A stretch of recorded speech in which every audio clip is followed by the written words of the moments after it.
Bismillahirrahmanirrahim. Assalamualaikum warahmatullahi wabarakatuh. Alhamdulillahirabbil alamin. Allahumma shalli ala Muhammadin wa ala alihi wasallam.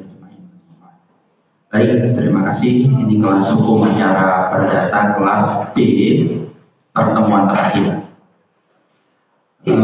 Saya mohon maaf kemarin sebelumnya kita harus bertemu di kelas karena satu lain hal. Dan hari ini saya juga mohon maaf. Ini saya duduk pertama, kedua saya pakai sandal karena kakinya masih nggak bisa dipakai sepatu. Hari ini kita akan coba menyelesaikan apa yang kita mulai di pertemuan sebelumnya, yaitu gambaran umum hukum acara perdata di pengadilan agama, di lingkup peradilan agama.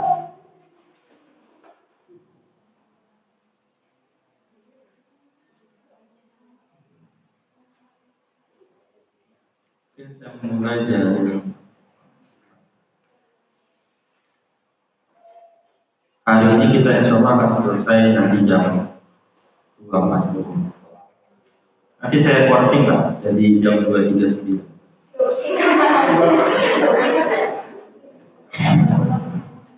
Oke, peradilan agama itu tentu kata orang hukum, dia akan mengkaji bersama adalah sumber hukumnya.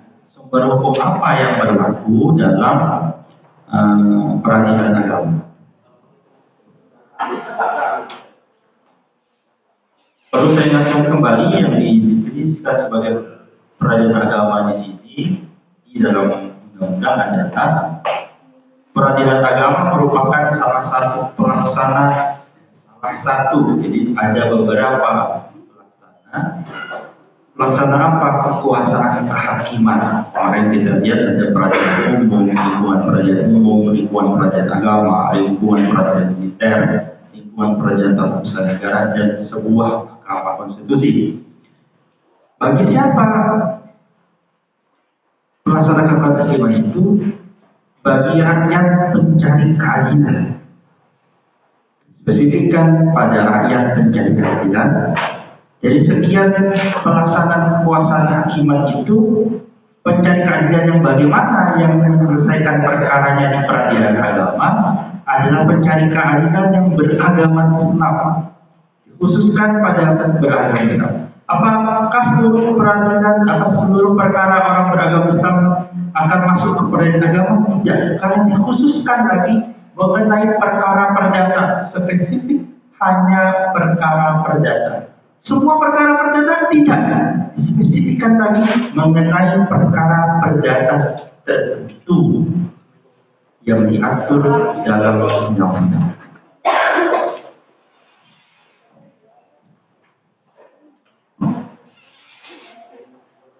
Saya tampilkan sumber hukum bagi hukum acara perdata di lingkungan peradilan agama, nomor awal sampai nomor 5 dan nomor 6 sedikit tambahan sedikit.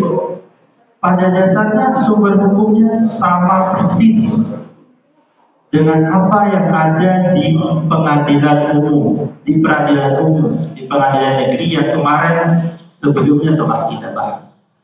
Jadi pada dasarnya, pada pokoknya sama, kecuali yang nanti dikecualikan dalam aturan-aturan di pengadilan agama. Pengecualian itulah yang menjadi sorotan kita, karena yang sama tak perlulah kita ulang kembali. Pengkhususan nanti kita temukan. Misal yang pertama, kemarin kita belajar sedikit tentang undang-undang perkawinan. Undang-undang nomor 1 tahun 1974 yang nanti dirubah dengan undang-undang tahun 2019 kalau tidak salah. Itu hanya merubah sedikit. Yang dirubah adalah batas usia pernikahan bagi perempuan yang awalnya 16 tahun dinaikkan menjadi 19 tahun. Jadi yang belum usia 19 tahun yang sudah mau menikah sabar dulu. Boleh, tapi nanti akan saya tunjukkan. Boleh menikah? Bisa, tapi nanti prosesnya lebih panjang. Nanti ada juga undang-undang spesifik tentang peradilan agama, yang akan memberikan gambaran pengkhususan tertentu apa yang ada dalam peradilan agama.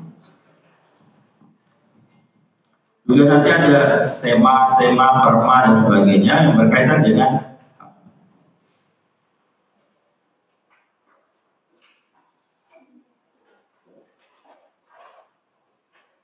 di sini ada dimention sedikit. Pada prinsipnya pemeriksaan perkara di pengadilan agama beracuan pada hukum acara perdata pada umumnya, kecuali yang diatur khusus. Sebagai contoh, pemeriksaan sengketa perkawinan, di mana sengketa perkawinan yang diajukan oleh suami disebut permohonan. Kita akan tunjukkan bedanya dengan yang biasa. Sengketa perkawinan diajukan oleh istri disebut gugat cerai. Suami itu kalau mengajukan yang diajukan oleh suami namanya permohonan cerai talak. Sedangkan itu diajukan oleh istri namanya gugat cerai. Kenapa berbeda? Ada terkhusus kita akan temukan. Khususnya juga nanti akan ditemukan dalam bentuk dan proses perkara. Lalu kewenangan relatifnya. Kewenangan relatif itu tentang apa? Tempat pengadilan agama yang mana, di wilayah yang mana yang berhak untuk mengadili suatu perkara. Lalu pemanggilan pihak-pihak, pemeriksaan pembuktian upaya damai, biaya perkara, proses hukum dan permintaan cerai. Nanti akan spesifik kenapa disebut ada penerbitan akta cerai. Tidak perlu diulang. Oke, kita soroti sejenak kembali tentang kompetensi absolut dari pengadilan agama. Yang mana perkara tadi di awal disebut perkara perdata tertentu itu disebut di sini adalah apa yang disebut 9 macam ini: perkawinan, kewarisan, wasiat, hibah, wakaf, zakat, infak, sedekah, dan terakhir ekonomi syariah. Nanti di slide selanjutnya nanti akan coba saya kenalkan sedikit tentang perkara-perkara yang berkaitan dengan yang ada 9. Kalau kita cermati nanti perkara paling banyak yang pertama itu perkara perkawinan, baik sebelum kawin, dalam perkawinan maupun putusnya perkawinan tersebut, dan pasca putusnya perkawinan itu juga menjadi hal-hal yang terkait menjadi kompetensi absolut dari pengadilan agama. Kenapa sih Pak perkara nikahnya kawin ini banyak ya? Karena tahu juga, jadi spesifiknya banyak ya, jenisnya banyak. Orang yang berperkara di dalam itu. Ingat ya, dalam dulu waktu SMA kalau misalnya, apa bedanya nikah sama kawin? Kalau kawin itu binatang, Pak. Kalau nikah itu manusia. Dalam orang hukum jawabnya berbeda. Kita itu yang ada adalah undang-undang perkawinan, tidak ada undang-undang. Jadi kawin itu istilah undang-undang. Jadi jawabannya beda sama dengan anak SMA. Selain daripada itu, pengadilan agama juga diberi kewenangan untuk bahas, memberi keterangan, pertimbangan dan nasihat Islam, atau kadang-kadang kita menyebutnya dengan fatwa pengadilan agama kepada institusi pemerintah di daerahnya apabila diminta. Pun demikian diberi tugas tambahan atau yang didasarkan pada undang-undang seperti pengawasan pada narkoba, yang beracara di lingkungan pengadilan agama, pegawai pencatat takrar wakaf, dan lainnya. Ini berdasarkan pasal 52 ayat 1 pada Undang-Undang tentang Peradilan Agama.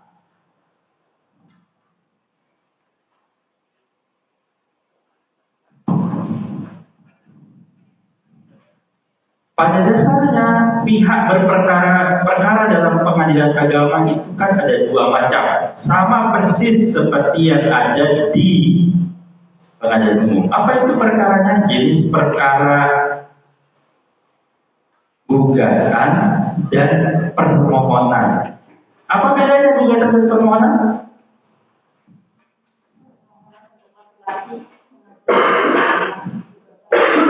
Secara umum, bukan spesifik di pengadilan agama. Secara umum, ada yang masih ingat? Ya, ada di OPL.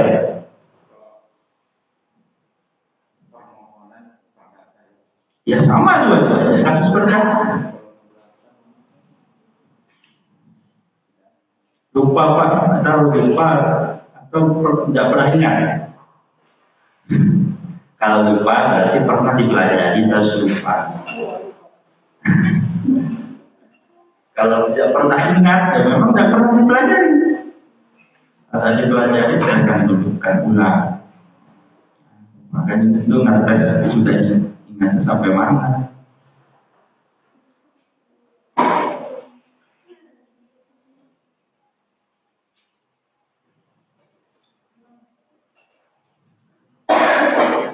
Ada di modul beberapa ya, 7. Kita sudah lewat Pak, sudah UTS. Ya, sama, soal UAS itu adalah soal seluruhnya dari awal sampai akhir. Gugatan itu pada dasarnya kita tunjukkan bedanya yang itu. Gugatan dan permohonan itu perbedaannya adalah ketika gugatan itu diajukan karena ada sengketa, sehingga pihaknya lebih dari satu. Nggak mungkin sengketa dengan diri sendiri, nggak mungkin tangan kanan sengketa dengan tangan kirinya. Saya mau makan kan jadi tidak. Itu dulu kita, tapi sekarang ada orang yang apa namanya? Ya, kepribadian ganda, dia sengketa dengan kepribadian dirinya yang lain. Intinya sengketa itu minimal pihaknya ada dua, yang satu mau A, yang satunya mau B. Kalau sama-sama mau A, kan namanya tidak sengketa juga. Sengketa itu lahir karena ada ketidaksamaan entah kepentingan, tidak kesamaan apapun yang menimbulkan permasalahan di antara keduanya. Atau bisa jadi pihaknya 10, bisa jadi pihaknya 20, bisa jadi pihaknya 30, bisa terjadi. Tapi yang dinamakan permohonan itu diajukan oleh sepihak. Contoh yang paling gampang adalah permohonan perubahan nama dari Muhammad Fatah kepada ada nggak lawannya? Nah, dia sendiri meminta dirubah, ajukan melalui satu proses yang disebut permohonan. Sudah lewat berapa puluh slide, kita baru pahamnya di pertemuan.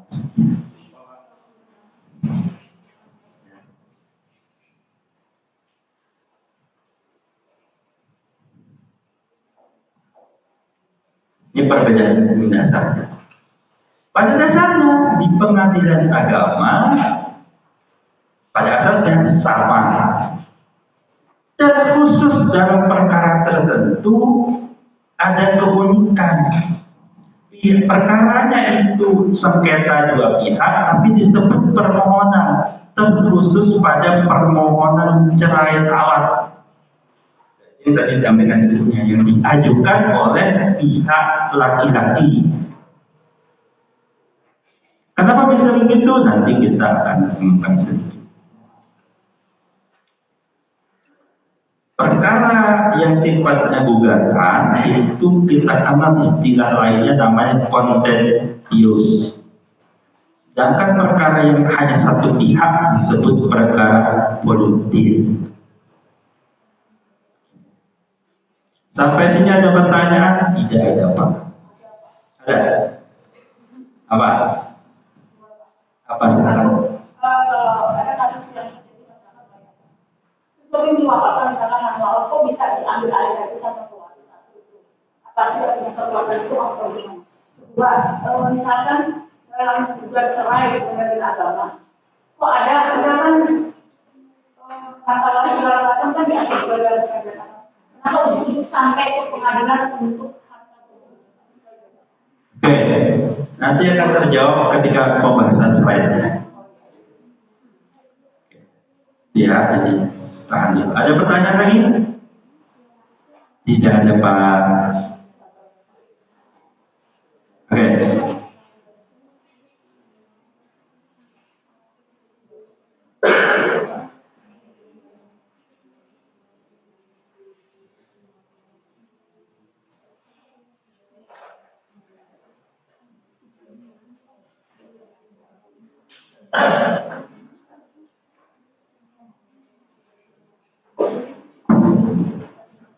Lebih dari 5.000 kasus perceraian terjadi di Indramayu. Selama beberapa tahun, angka perceraian di Indramayu menjadi yang tertinggi di Indonesia. Apa pemicu utama tingginya perceraian di Indramayu? Berikut kita saksikan informasinya. Ibu mendaftarkan diri untuk bercerai dengan suaminya ke Pengadilan Negeri Agama Indramayu, Jawa Barat. Faktor ekonomi menjadi penyebab utama bertanya antar kecamatan Juni Jumat ini terpaksa meminta berpisah dengan suaminya.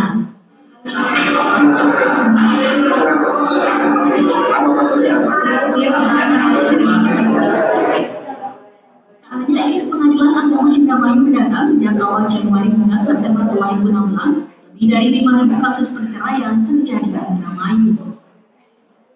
Jumlah perceraian di Indramayu tercatat paling tinggi di Indonesia. Faktor ekonomi menjadi pemicu utama perceraian terjadi. Selain faktor ekonomi, faktor lain penyebab tingginya perceraian di Indramayu adalah pergeseran nilai warga terkait makna pernikahan. Menikah tidak lagi dianggap sakral. Hal ini sudah terjadi yang namanya pergeseran makna sebuah perkara yang terkadang dianggap sebagai yang sakral, tapi terkadang dianggap sebagai salah satu cara untuk menyelesaikan masalah mereka, terutama dalam masalah ekonomi dan sebagainya masalah status. Jadi ketika ekonomi sudah terasa tidak mampu lagi, itu akhirnya salah satu alasan mereka untuk mengakhiri tekanan. Sosiolog Safsari ini menyebut kurangnya pendidikan sebagian masyarakat juga turut berkontribusi pada kurangnya pemahaman masyarakat tentang pernikahan. Perceraian dianggap solusi terbaik ketika tidak masalah pernikahan. Melihat fakta tingginya angka perceraian di Indramayu, sejumlah pihak berupaya mencari solusi. Pembinaan pranikah menjadi salah satu cara agar menikah tidak lagi berujung perceraian. Dengan dilihat angka perceraian di Indramayu begitu tinggi, maka saya anggap nilai kesakralan pernikahan itu belum dipahami oleh para masyarakat. Itu perlu adanya pembinaan pranikah yang kaitannya dengan pernikahan itu sendiri, yang itu merupakan tugas dari instansi lain di luar pengadilan. Mantan Ketua Pengadilan Agama Indramayu Anies Fuad menambahkan, selain Pengadilan Agama berupaya memediasi setiap kasus perceraian, warga di Indramayu juga diharapkan harus memahami sakralnya nilai pernikahan sebelum memutuskan menikah. Dari Kabupaten Indramayu, Jawa Barat, Desi Musasi, Metro TV.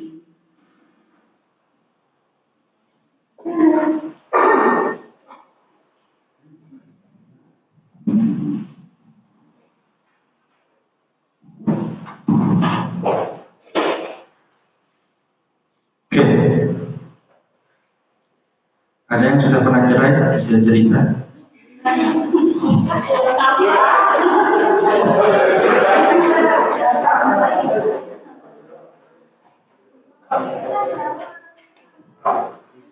Saya nggak tahu ya, tapi ini kejadian waktu saya itu.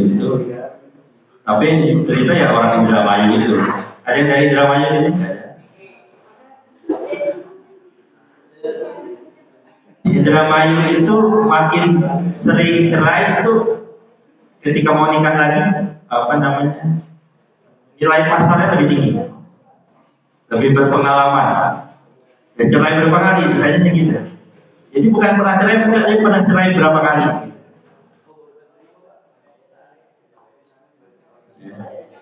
Pernah cerai berapa kali. Baik. Nah, itu salah satu bentuk kewenangan absolut dari peradilan agama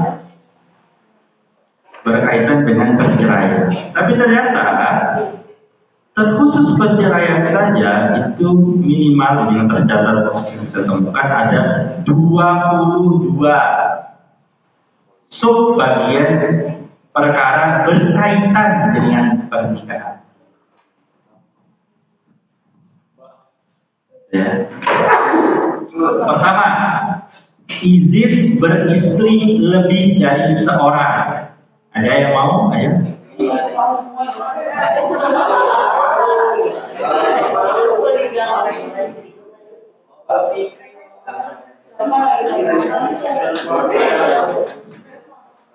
Mau, tapi nggak berani.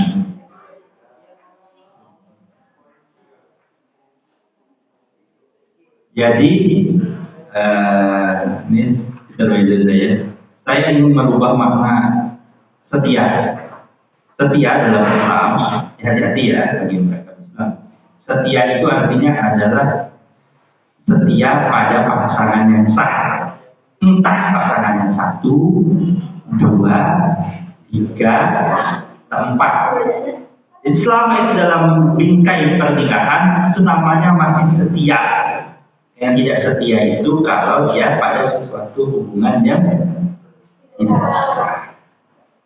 Jadi kalau ada dia menikah lagi, sesudah dasar pelakor salah dalam sudut pandang Islam. Dan Islam itu menghormati lembaga pernikahan, asal pernikahannya sah. Ya. Terus khusus di Indonesia, spesifik lagi saya kemarin ingatkan bahwa pernikahan dalam Indonesia itu asasnya adalah monogami terbuka. Maksudnya apa? Bahasa gampangnya kalau bisa satu aja. Tapi kalau ada kondisi-kondisi tertentu, spesifik, kondisi-kondisi tertentu yang mengakibatkan tidak bisa sempurna tujuan pernikahan itu, maka diperkenankan dengan izin istri pertama atau istri yang di atasnya. Karena bisa jadi kan istrinya 2, maka untuk menikah ketiga harus izin istri pertama dan istri kedua. Jadi bukan hanya izin istri pertama, bukan. Izin istri pertama dan istri kedua. Jadi kalau mau menikah keempat harus izin istri pertama, kedua, dan ketiga. Mau nikah kelima nggak bisa. Caranya gue ceraikan istri yang salah satu ini sehingga slotnya ada yang kosong lagi.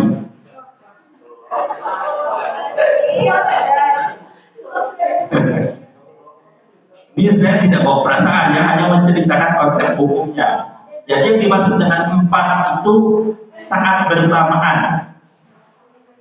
Jadi kalau pengen nambah lagi, ya salah satunya di depan, sehingga slotnya terbuka kembali dan ditambah. Ya.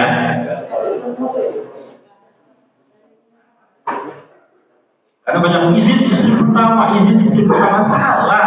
Izin istri yang sebelumnya apa istilahnya? Yang memenuhi slot perusahaan gitu. Jadi yang kedua, ketiga ya. Jangan izin istri pertama. Spesifik lagi alasannya harus alasan yang disetujui oleh pengadilan agama. Apa alasannya kemarin sudah kita tunjukkan. Salah satu alasannya adalah ketika pernikahan itu tidak menghasilkan keturunan dan dibuktikan salah satunya dengan kedokteran bahwa yang tidak punya anak adalah istri. Nggak punya keturunan tapi ternyata pas ngecek yang bermasalah suami, ya wajar dia ini keempat kali juga nggak punya anak kan gitu.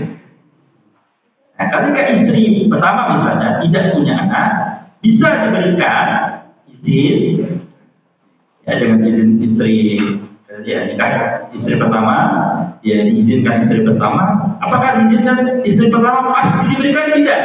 Pengadilan yang akan menilai apakah bisa diberikan izinnya. Apakah alasannya betul? Sekarang hanya alasannya pura-pura, bohong saja. Sehat-sehat saja, punya anaknya banyak aja, ya pengen nikah aja lagi Pak, katanya gitu. Indonesia secara hukum tidak bisa. Hanya alasan untuk misalnya alasan istrinya sakit,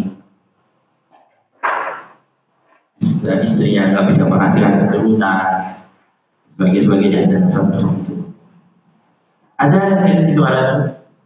Jadi suami istri itu sama-sama PNS, ASN. Dan kerjanya sama-sama di level pemerintah pusat yang nanti kalau nggak salah itu tugasnya itu mutasinya tinggi. Pernah si suami di Sumatera, istrinya di Papua. Itu sebenarnya kalau dari sudut pandang tujuan pernikahan agak berat juga itu. Mana yang mau hidup bersama, mereka tidak bersama kan gitu ya. Mau ketemunya susah sekali. Pada kondisi-kondisi tertentu begitu bisa jadi diberikan juga izin untuk Pak yang izinkan kenapa suaminya aja? Nah itu saya sering diobrolin. Ada dalam yang boleh menikah lebih dari satu itu adalah laki-laki, yang perempuan tidak bisa. Ya kecewa gitu. Tahu ya?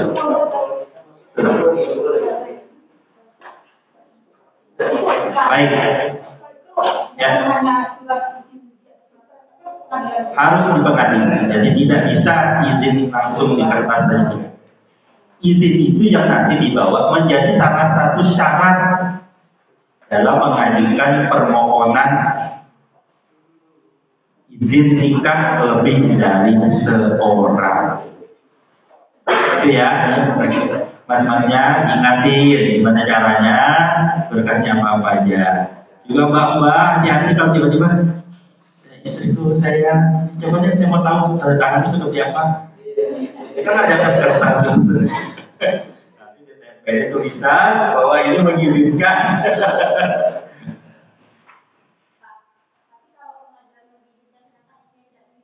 Tidak mungkin. Kan harus syaratnya yang dipenuhi adalah izin istri pertama. Kecuali izinnya bocor. Tadi itu surat pura-pura tadi. Mana izinnya? Nggak bisa hadir yang mulia. Apakah sudah diberikan izin? Ya, izin bulan ada suratnya dikatakan dari Sumatera. Padahal surat apa-apa. Bisa jadi. Kalau terhadapnya begini, nanti ada bahas lagi. Ada bagian. Itu ya, hati-hati Pak ya. Hati-hati. Atau apa namanya? Bagi yang mau jadi istri kedua atau yang ketiga, aman-aman banyak gini ya. Itu caranya kalau mau jadi istri kedua yang ketiga, keempat tolong legal. Ya.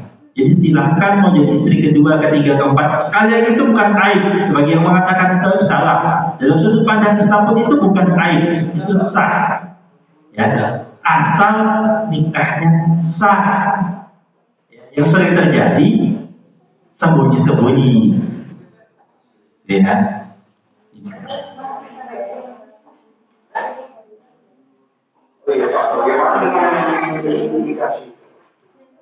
Nikah ini berarti tidak sah secara undang-undang.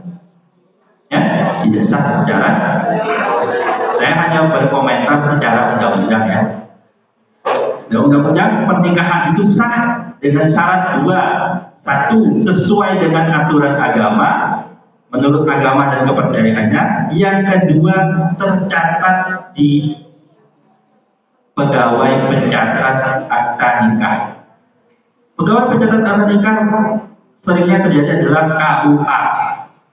KUA tidak akan mencatat pernikahan kedua, ketiga, dan keempat tanpa izin yang dikeluarkan oleh panitia. Nikahnya bukan di pengadilan. Pengadilan itu memberikan izin untuk beristri lebih dari seorang sehingga pegawai pencatat akta nikah bisa mencatatkan pernikahan tersebut.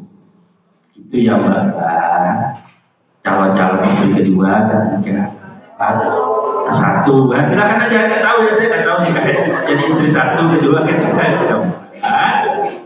Yang penting syaratnya terpenuhi. Kalau istri pertama saja syaratnya cuma sesuai agama dan tercatat. Kalau mau yang kedua, ketiga, keempat, ditambah syaratnya harus ada izin dari pengadilan agama terkait izin beristri lebih dari seorang.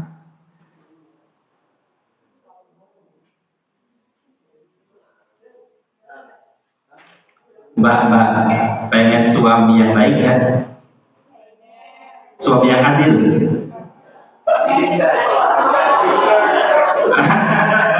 Pengen ya suami yang adil. Hah? Ya. Pengen punya suami yang adil ya? Hah? Berarti suami yang adil apa ya? Nggak mau juga Pak, maunya yang baik. Tapi gitu aja, serba salah rasanya. Kalau suaminya baik, adil, kenapa tidak mau berbagi? Kan? Itu katanya berbagi itu baik.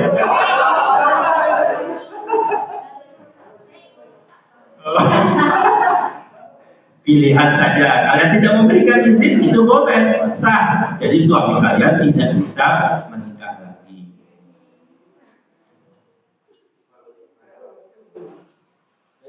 Juga ya, calon-calon suami yang mungkin punya istri satu atau dua atau tiga atau empat, silakan saja ya.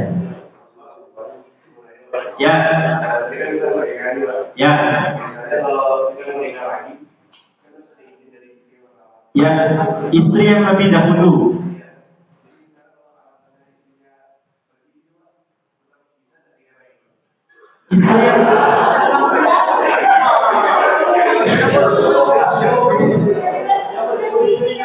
Ini curhat atau rencana?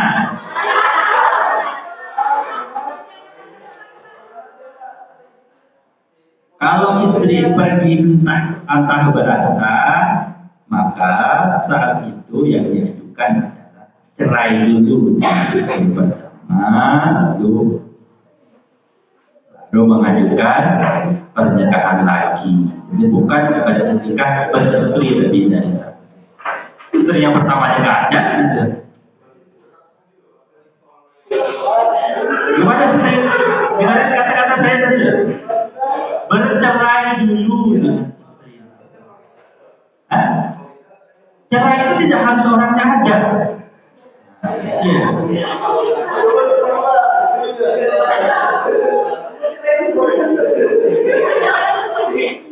Cerai itu tidak harus istrinya apa?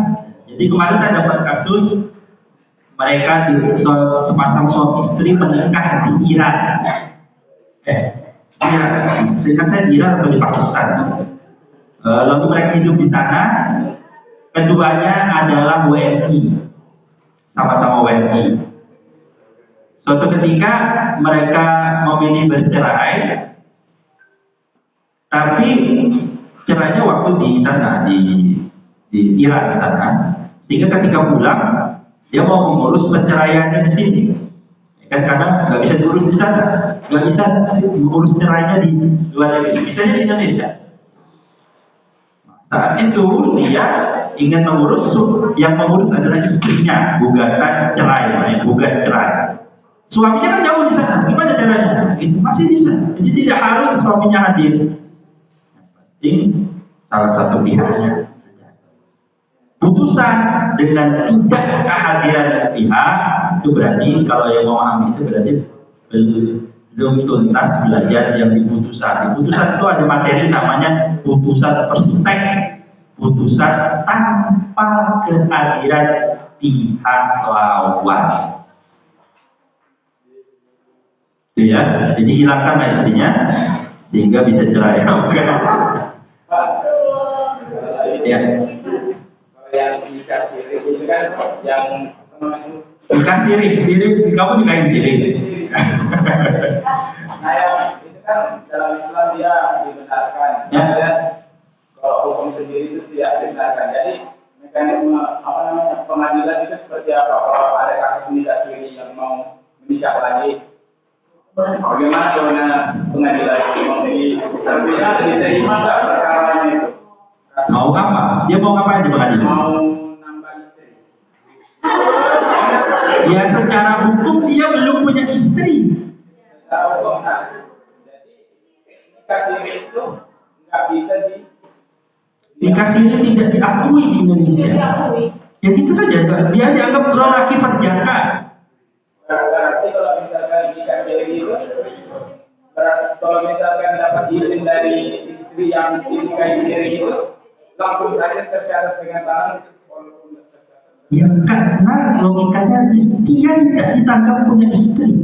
Istrinya juga tidak punya hak sedikit pun atas suaminya itu. Secara hukum dia nggak ada.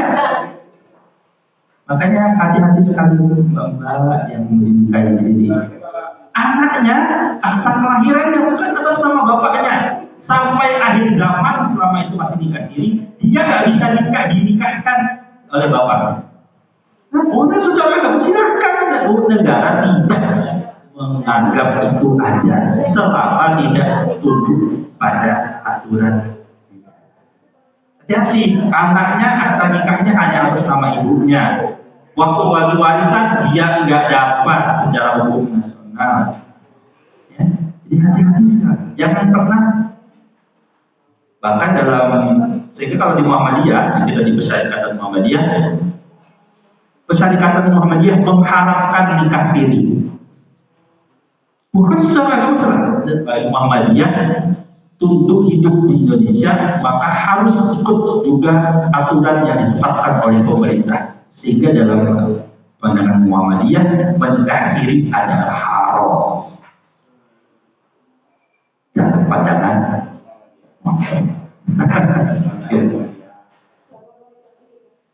Bisa bu.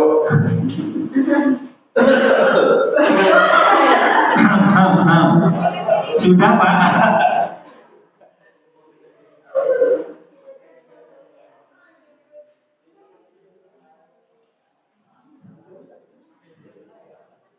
Lalu ada seorang datang ke apa saya itu mau ada konsekuensi ini, ada di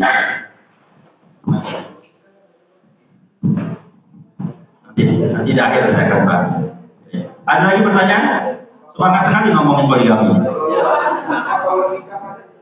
Apa? Nikah adat.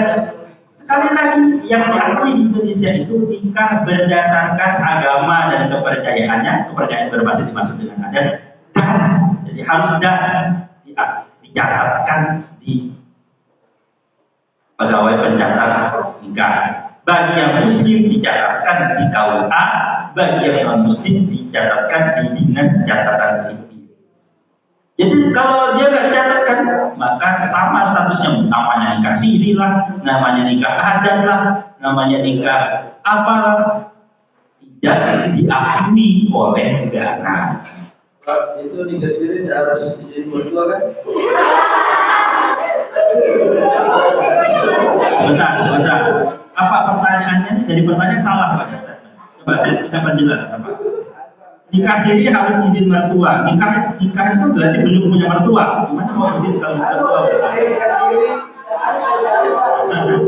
Poligami harus izin. Tidak ada cara izin mertua. Yang nggak boleh nikah sama mertua. Karena cerita kemarin kan ada yang selingkuh dengan biasa siang-siangnya itu semakin nikah belum poligami isi hotel. Kalau dalam sudut pandang Islam ya, ini sangat lucu sebenarnya. Ini saya beri gambaran sedikitnya. Ini bagi yang muslim ya. Karena bagi yang non muslim setahu saya tidak ada perekanan izin lebih nikah lebih dari satu, setahu saya. Karena ini bagi muslim, Sebenarnya pembahasan tentang poligami itu ada kebalik. Kebalik itu gimana? Pada dasarnya bagi seorang laki yang semangat ngomongin poligami itu kan laki-laki. Padahal poligami bagi laki-laki itu menyusahkan. Ya, jangan dikira enak. Poligami dari sudut pandang Islam itu menyusahkan. Saudara itu nanti di akhirat diminta pertanggungjawaban bukan hanya pada istri yang pertama dan keluarga anak-anaknya, tapi juga kepada yang kedua, yang ketiga, yang keempat, makin berat mau masuk surga ya. Sedangkan dari sudut pandang perempuan, kan mau apa sih? Padahal dari sudut pandang keagamaan, menikah lebih dari satu itu memudahkan istri. Istri yang harusnya ngurusin suami selama 30 hari tidak satu bulan. Dia jatahnya kalau dia berdua cuma 15 hari. Diberikan kan? Nafkahnya tetap, tapi bebannya berkurang.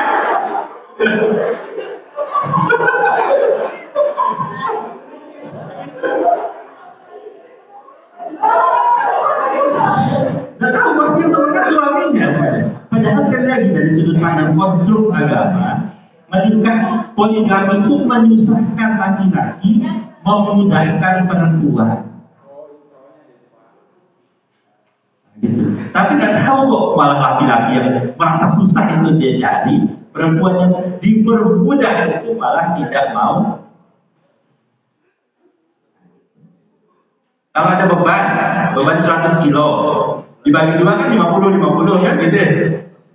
Kan gitu sebenarnya. Jadi kalau suami itu bebannya 100 kilo, ini tapi gambarannya begitu. Tapi unik. Sama kayak orang hutang, ketika dia mau berhutang, itu kan yang kata-katanya manis itu adalah yang minta hutangan. Hutangin saya dong begini. Padahal dalam Islam yang dapat pahala ketika mau memberi hutang itu siapa? Yang ngasih hutang. Jadi ketika ada orang minta hutang itu kesempatan besar bagi orang yang mau ngasih hutangan itu untuk dapat pahala. Sebaliknya, ketika bayar hutang, ada dalilnya. Orang yang mau bayar tepat waktu itu pahalanya sangat besar. Tapi kebalikannya, saat prakteknya orang ketika dia mau membayar hutang datang ke waktu itu akhir masih ada kabar dan sebagainya, malah yang nyari siapa? Padahal dalilnya ketika orang itu melunasi hutang pahalanya besar luar. Jadi hutang itu bisa jalan masuk surga. Sama kayak poligami dan sebagainya. Jalan masuk surga juga jalan masuk neraka. Nah, ini yang diperlukan.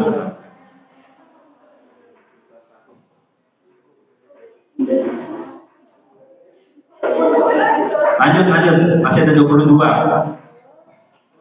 Nanti boleh ditanya.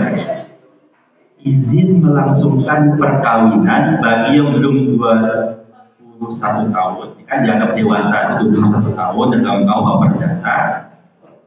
Namanya izin. Kalau di bawah 21 namanya izin. Di bawah 19, kan ada batas minimalnya 19. 19 itu kalau tidak sampai namanya bukan izin, namanya dispensasi kawin.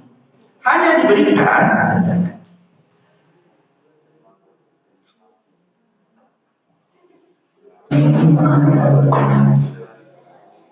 Undang-Undang Nomor 16 Tahun 2019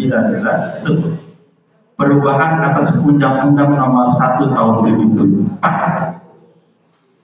yang dirubah terkhusus spesifik saja.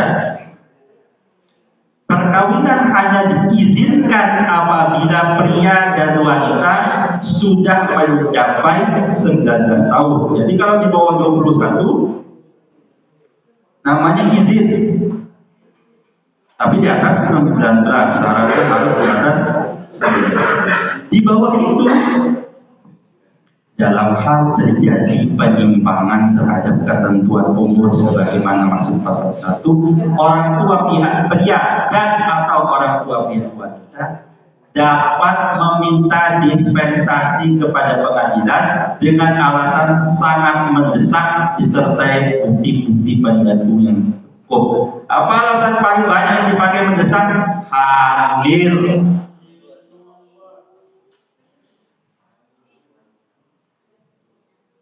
Paling banyak dipakai itu hamil. Tuh, yang belum 19.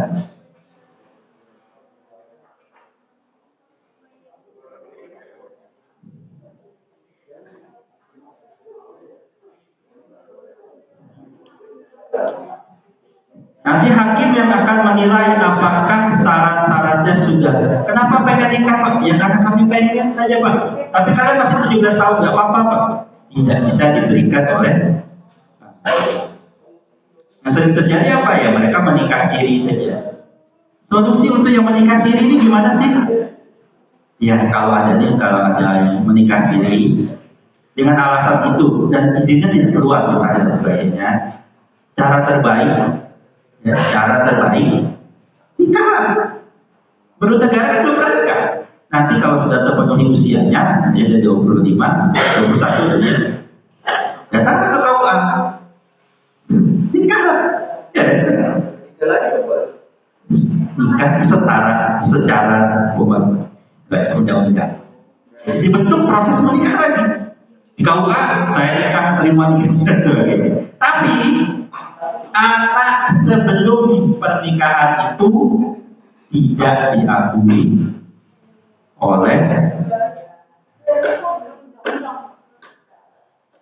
diakui oleh negara.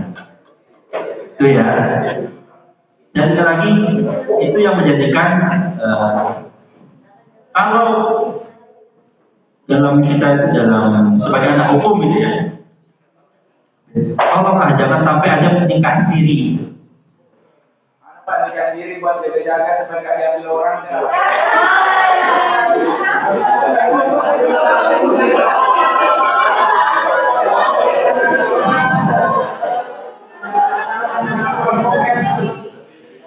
Ada yang curhat.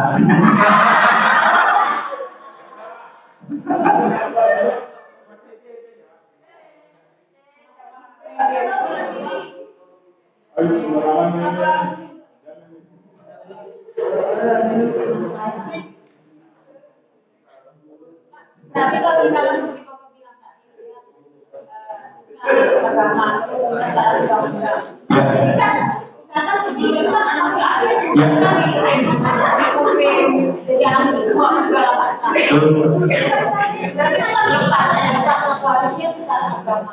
secara hukum tadi, ya, secara agama silakan saja. Kalau tadi jaga nikahnya sah secara agama silakan saja. Tapi kalau itu dibawa ke pengadilan agama untuk sengketa, tidak.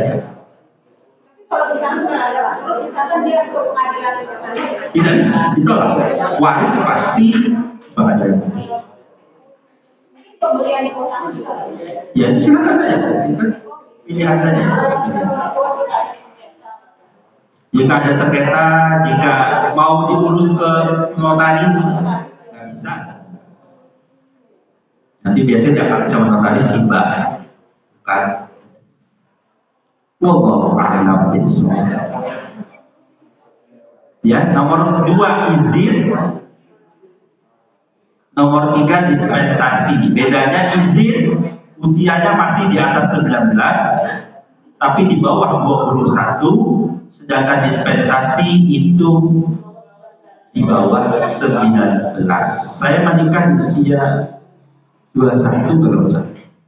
Jadi saya menikah itu 3 bulan sebelum wisuda, 1 bulan sebelum ujian skripsi saya. Sehingga saya ketika wisuda S1, kebetulan itu kadarullah orang tua saya tidak hadir. Jadi saya wisuda ditemani oleh karena wisuda ditemani orang tua itu nggak ada bedanya sama bagi rapor.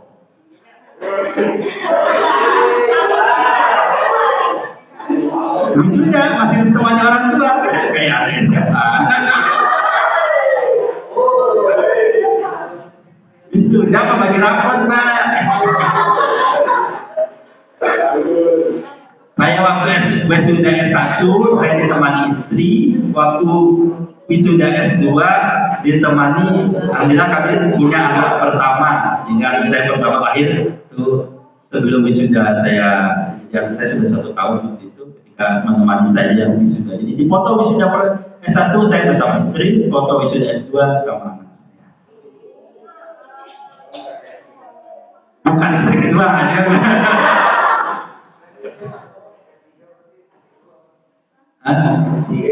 Sampai saat ini saya tidak punya tidak bisa memenuhi syarat untuk menikah.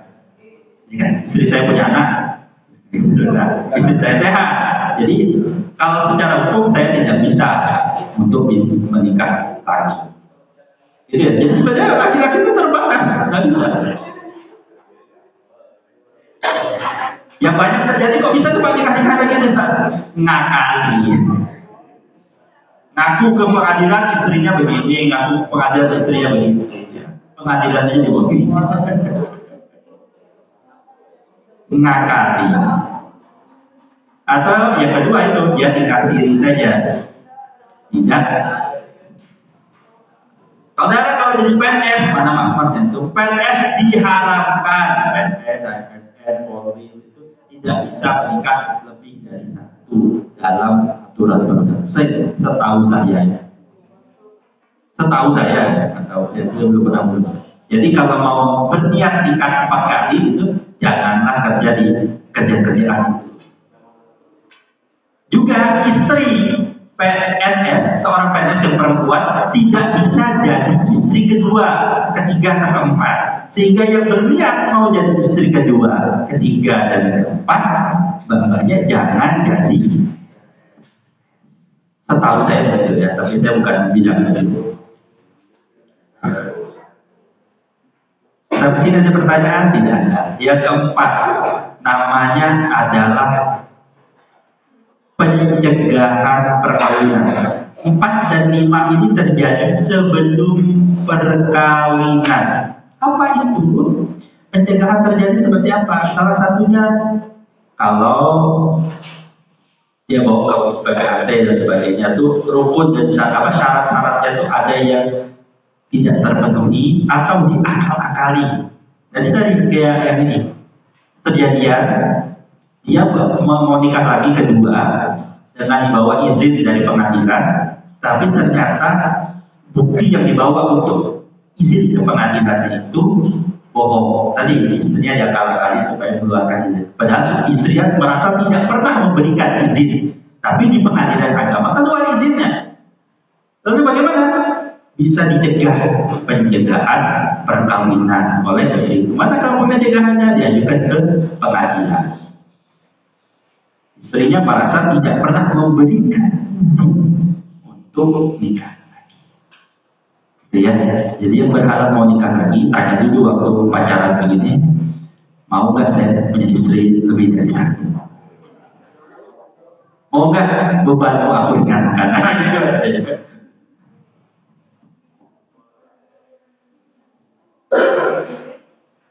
Gitu ya.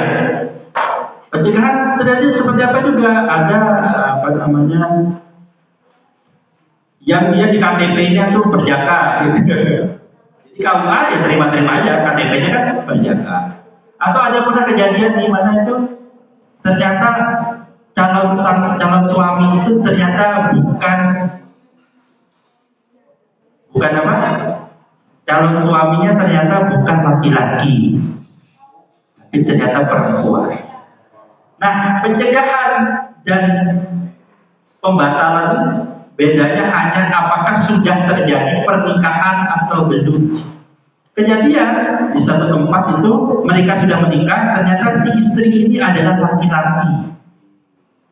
Si suami tidak tahu awalnya, mohon maaf, dan pernah berhubungan, tidak tahu ceritanya gimana.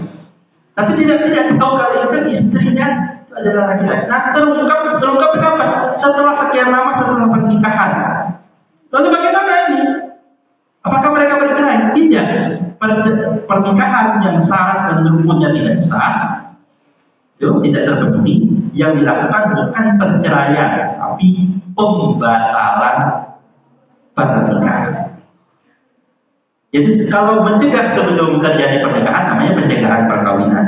Tapi kalau itu dilakukan setelah pernikahan terjadi, jadi istri pertama tiba-tiba menemukan suaminya sudah menikah lagi dan sah secara hukum, diajukan oleh istri pertama pembatalan pernikahan. Kenapa? Karena pernikahan kedua terjadi tanpa izin istri. Misalnya, contohnya banyak ya, alasan-alasan. Ada kejadian, ya ini sering terjadi di sinetron ya, di film, bahwa mereka itu dulunya ternyata adalah saudara kandung, tapi terpisah. Yang satunya itu terpisah, entah hilang dan sebagainya, julid, macam-macam gitu ya. Tapi kan itu mungkin terjadi. Ketika terjadi dan itu ketahuan atau sejak menikah ketahuan, namanya pencegahan perkawinan. Ketika sudah menikah baru ketahuan ternyata saudara kandung. Maka saat itu yang dilakukan adalah pembatalan.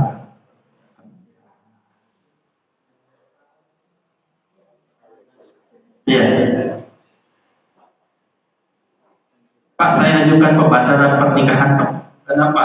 Saya kira istri saya ini dulunya gadis, tapi ternyata dia sudah janda 3 kali.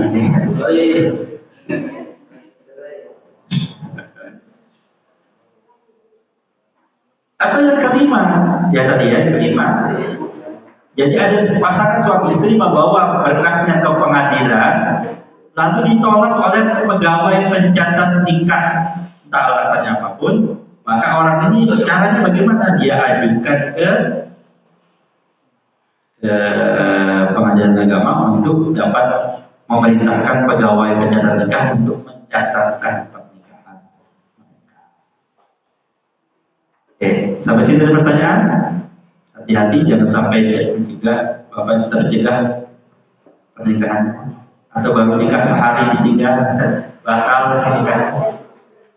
Pastikan calon nikah kalian adalah beneran, kalau yang laki-laki beneran, kalau itu perempuan.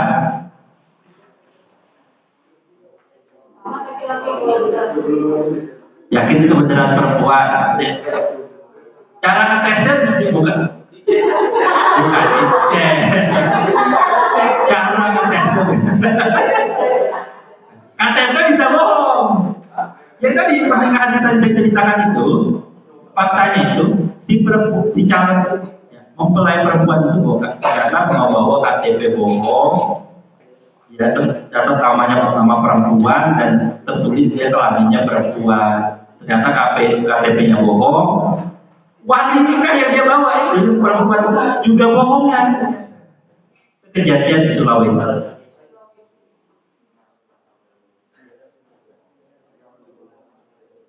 Ya,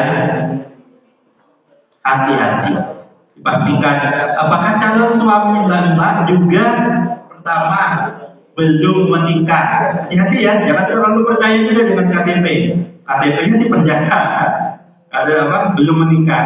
Dipastikan calon saudara Mbak ini calonnya suaminya itu pertama belum menikah. Yang kedua, pastikan kalau dia laki-laki. Kejadian juga di Sumatera. Kalau itu, si perempuan si calon mempelai laki-laki itu ternyata adalah perempuan.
Ternyata saya googling itu ternyata berita sangat banyak, dia tidak cuma di satu tempat.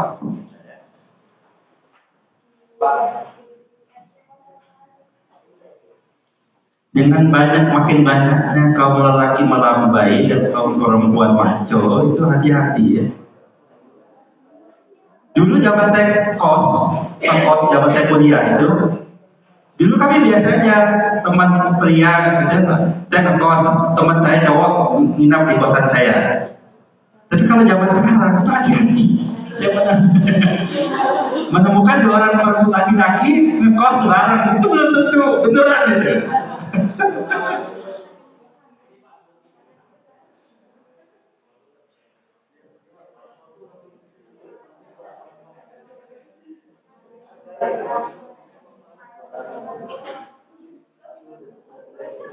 Enam bulan nikah,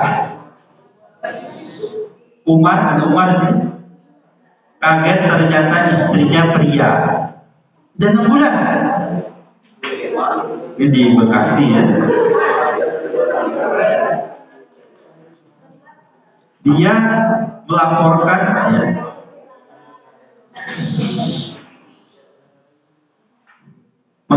seorang bernama Rahmat Sulistyo alias Francisca Anastasia. Ada Francisca? Ada Anastasia?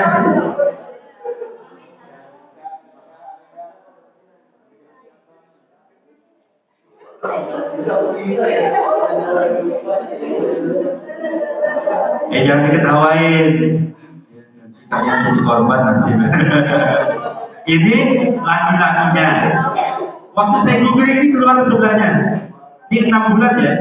Viral menikah 10 bulan, perempuan ini baru tahu suaminya bukan pria. 10 bulan.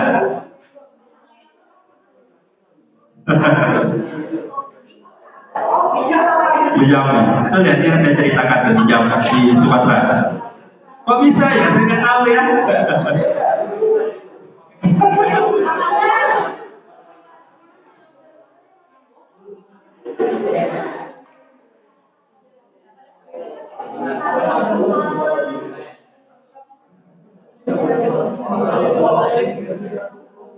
Oke, lanjut.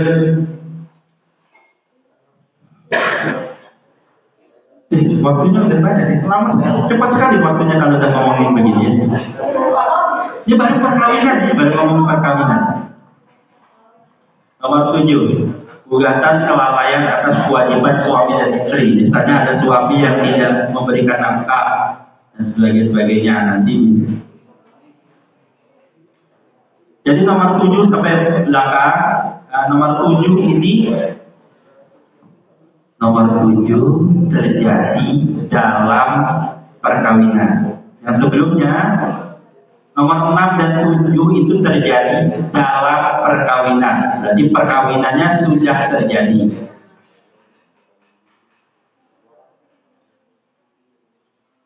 Oke. Nomor 1 sampai 5 itu terjadi sebelum pernikahan terjadi. Nomor 8 ke belakang, nomor sampai 11 terjadi. Ini nomor sampai 11 ini terjadi proses bubar dan setelah bubarnya pernikahan. Gugatan yang diajukan oleh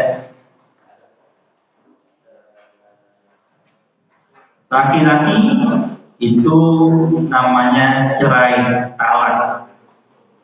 Namanya bukan gugatan, tapi permohonan. Alasannya apa? Dalam fikih hukum Islam, ya, bercerai itu gampang. Jadi hati-hati laki-laki nih. Saya pernah mendamaikan orang menghadap saya, tolong Pak begini-begini. Jadi suami itu kalau marah, berarti dia ngomong, pulang sana kamu ke tempat orang tua.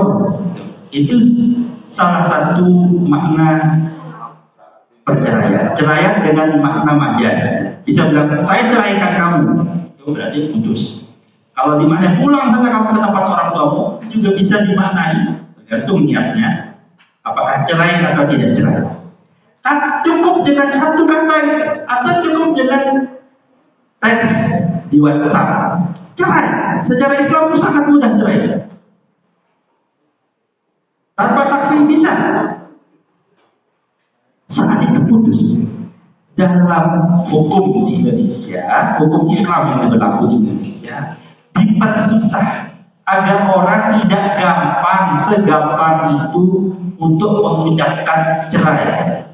Oleh karena itu dalam konteks Indonesia, untuk bisa mengucapkan itu, saya ceraikan kamu, saya jatuhkan talak kepada kamu salah satu, itu hanya bisa dengan izin pengadilan agama dan di hadapan pengadilan. Jadi syaratnya izin dan di hadapan pengadilan agama.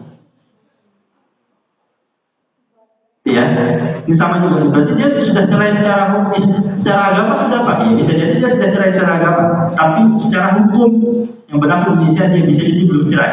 Karena untuk mengucapkan kata-kata perceraian itu wajib satu dikabulkan izinnya oleh pengadilan, yang kedua harus di hadapan. Sehingga prosesnya adalah gugatan, proses mau pilih gugatan. Tapi putusannya bukan memutus perceraian, tapi putusannya mengabulkan permohonan si laki-laki untuk menjatuhkan ikrar talak di depan pengadilan agama. Gitu. Jadi kenapa disebut permohonan? Karena konsepnya dia memohon kepada pengadilan untuk boleh mengucapkan cerai. Sedangkan ketika diajukan oleh istri, sifatnya adalah gugatan. Sifatnya gugatan karena apa? Karena putusan hakimnya nanti memutus apakah pernikahan itu tetap atau putus atau bubar. Ya, itu yang menjadikan perbedaan kenapa yang laki-laki dan perempuan dibedakan, karena konsepnya berbeda. Kalau yang laki-laki itu talak, kalau dalam agama yang perempuan itu namanya, atau dia dari mahar atau namanya khulu kalau tidak salah. Kalau istri mengajukan kepada pemerintah dalam ini konteks pengadilan untuk memutus pernikahan dia dengan suaminya dengan alasan tertentu. Lalu masuk ke pertanyaan, Pak, Ibu ini mau ada wali. Salah satu yang menjadi wewenang gugatan di pengadilan agama adalah penyelesaian harta bersama atau bahasa sering dipakai di masyarakat, harta gono gini.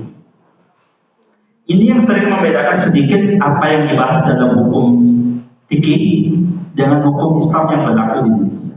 Dalam hukum fikih, harta istri, harta suami. Salah kalau ada yang bilang harta suami itu hartanya istri, hartanya istri. Salah. Dalam fikih, harta suami, harta istri.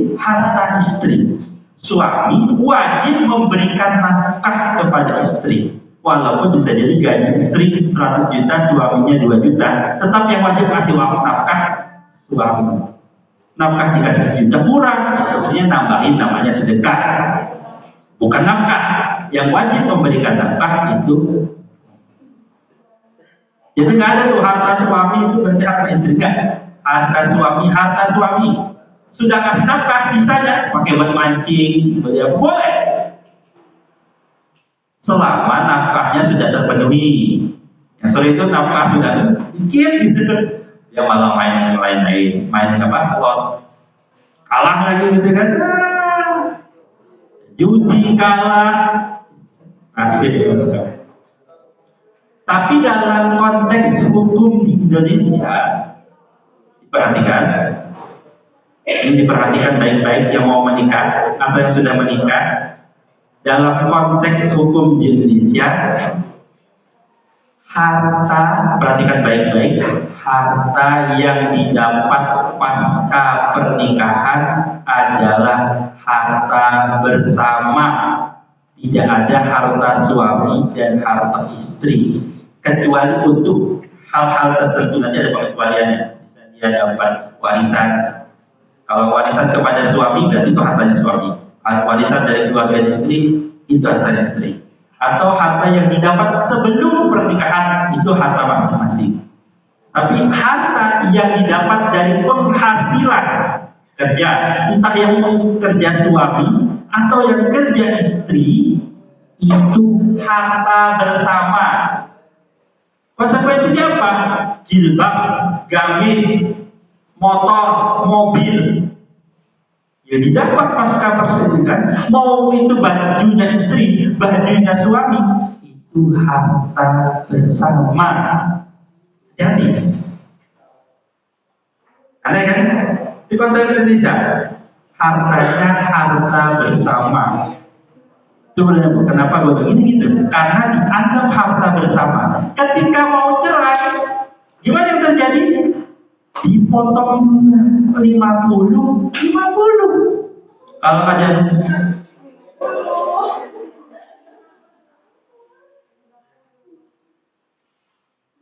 juga yang salah dipahami, sertifikatnya kan bersama saya.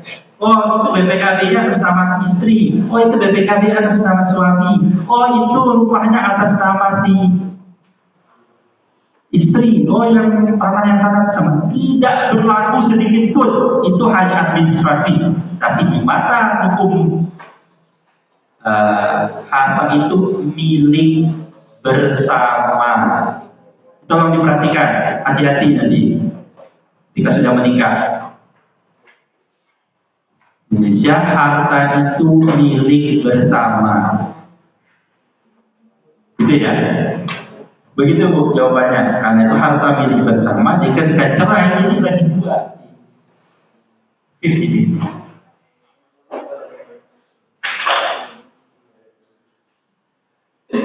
Oke, 10 menit lagi. Atau ini sampai jam 6 ya? Sore ya? 2 kelas ya?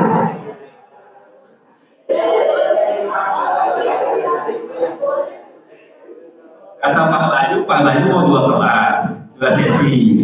Berarti saya juga dong, kalau kalah sama Pak Bayu.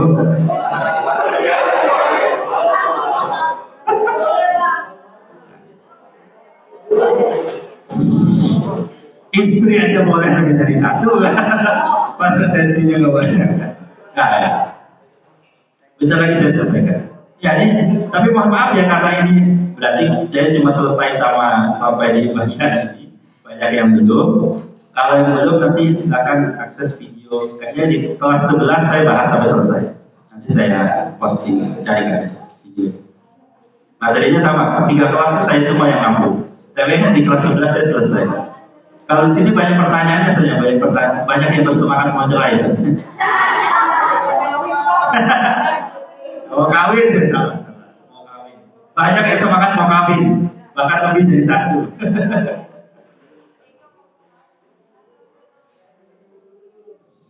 Terakhir, ini nomor 11 ini masih banyak nih. Dan pokoknya sudah waktunya. Saya tadi janjinya recording 30 detik. Oh, 1 menit ya. Nomor 11, penguasaan anak. Jadi konsepnya ketika cerai, bisa juga ada gugatan tentang penguasaan anak. Anak itu ikut siapa? Agamanya gitu. Anak itu ikut siapa? Itu kan sering jadi sengketa antara suami istri. Kata suami ikut aku, kata istrinya enggak dong anak itu. Nah nanti ditentukan. Hukum asasnya anak yang di bawah 18 tahun itu ikut ibunya. Di atas 18 tahun itu ikut siapa? Pilihan. Anaknya diberi kesempatan untuk memilih mau ikut bapak atau mau ikut ibu. Jadi ada hukum, ada aturan tentang hak orang tua, hak dan kewajiban orang tua. Kalau nggak ada, pasti diberikan kepada wali atau hukum perwaliannya bisa kepada orang atau bisa kepada negara. Jadi tidak mungkin anak di bawah 18 tahun itu mandiri, itu tidak bisa. Karena dia harus ke orang tuanya atau kepada walinya, atau di walinya itu adalah negara. Ini yang terakhir.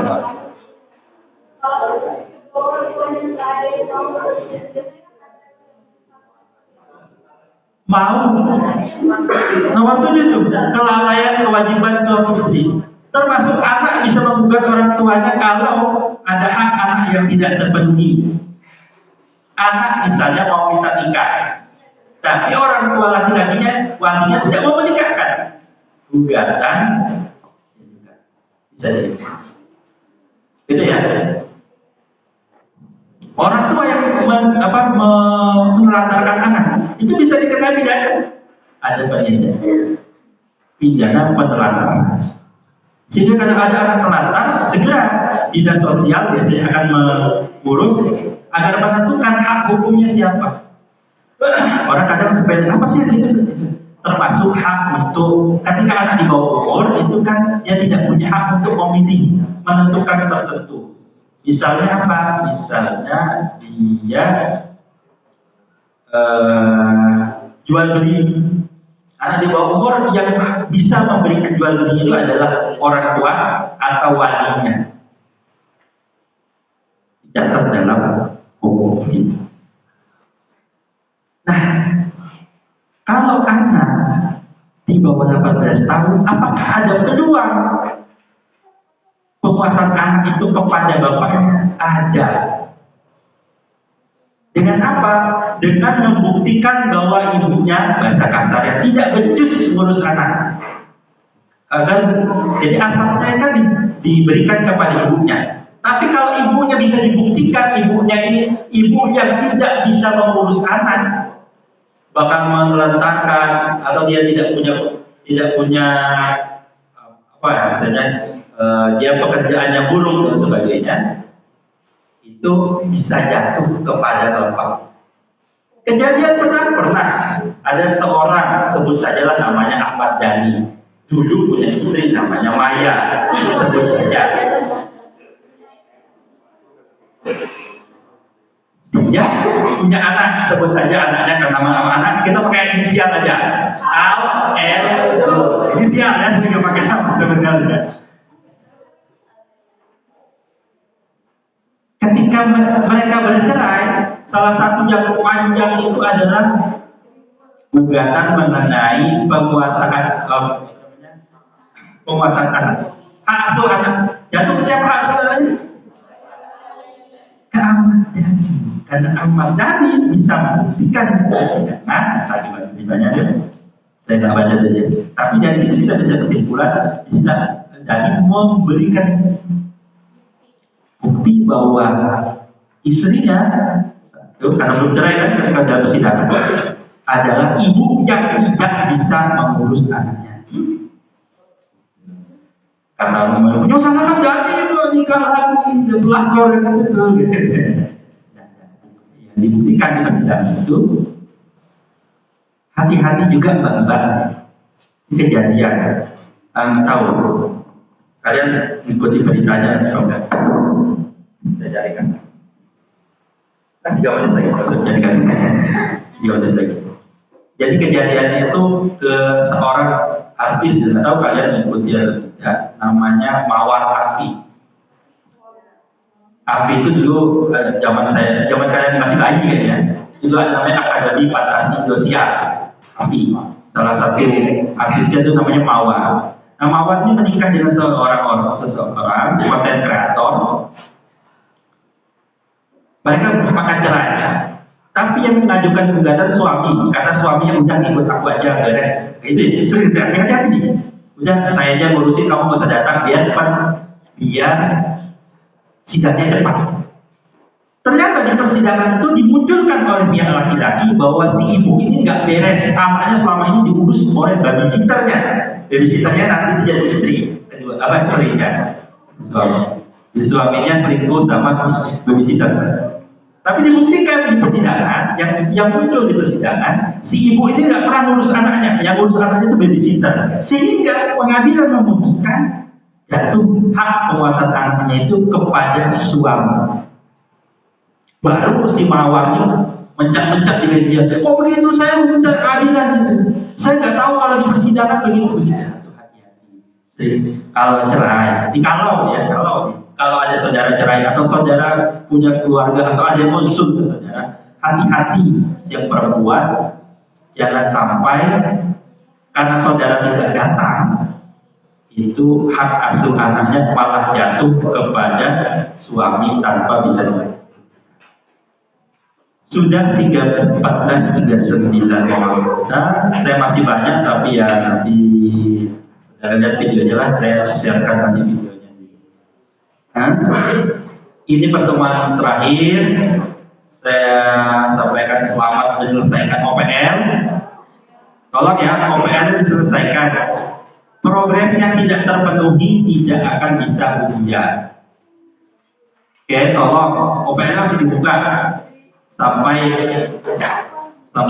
pekan depan terakhir Jumat atau Sabtu ya. Oh segera kasih tahu klik aja. Video itu sudah pernah tonton ya.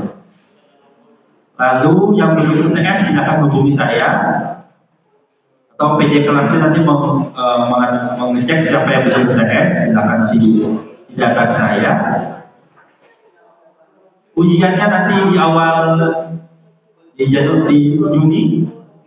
Soalnya 60 soal dilihat aja, gampang insyaallah. Terakhir, saya akan ridho dengan kalian sesuai nilai yang kalian mau. Ya kalau kalian mau dapat A, ya saya ridhoi nilai A. Kalau kalian maunya C, ya gimana saya bisa melihatnya? Dari hasil ujian itu berarti nilai kemauan saudara. Mau dapat C, jadi saya tidak akan memarahi kalian kok dapat E, enggak. Saya ridho saja lah. Dari itu kalian dapat E, dapat C. Kalau dari lihat data UTS itu 80% yakin saya ada yang dapat E dan D di kelas ini. Jadi kalau dapat segitu, ya saya ridho lah. Saya tidak marah kepada kalian. Saya senang-senang aja. Terima kasih. Mohon maaf kalau ada kekurangan saya selama mengampu mata kuliah ini. Ketemu lagi di semester depan dengan mata kuliah lain. Kalau ketemu saya ya, kalau masih hidup ya. Kalau kalian mau menikah, mudah-mudahan saya. Kalau sebagai lawyer itu saya sampaikan kepada kalian. Ya, kalau kalian mau bercerai, saya siap bantu. Terima kasih. Assalamualaikum warahmatullahi wabarakatuh.